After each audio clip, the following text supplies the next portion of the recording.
Card ఇక్కడ ఉంది. Caste certificate లేదు ఇక్కడ. క్యాస్ట్ సర్టిఫికేట్ గురించి పిల్లలు ఇక్కడే పుట్టిరు గాంధీ హాస్పిటల్లో.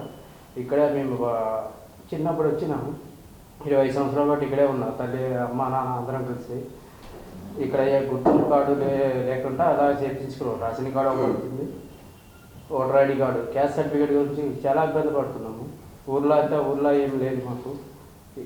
మొత్తం ఇక్కడ జనరేషన్ అయిపోయింది. పిల్లలు కూడా జనరేషన్ ఇక్కడే చదువుతున్నారు, ఇక్కడే ఇది అవుతుంది. వాళ్ళ 10th వెళ్తే వాళ్ళు క్యాస్ట్ సర్టిఫికేట్ కంపల్సరీ అడుగుతున్నారు. మా క్యాస్ట్ సర్టిఫికేట్ గురించి ఏదో ఒకటి ఆలోచించి చేస్తారని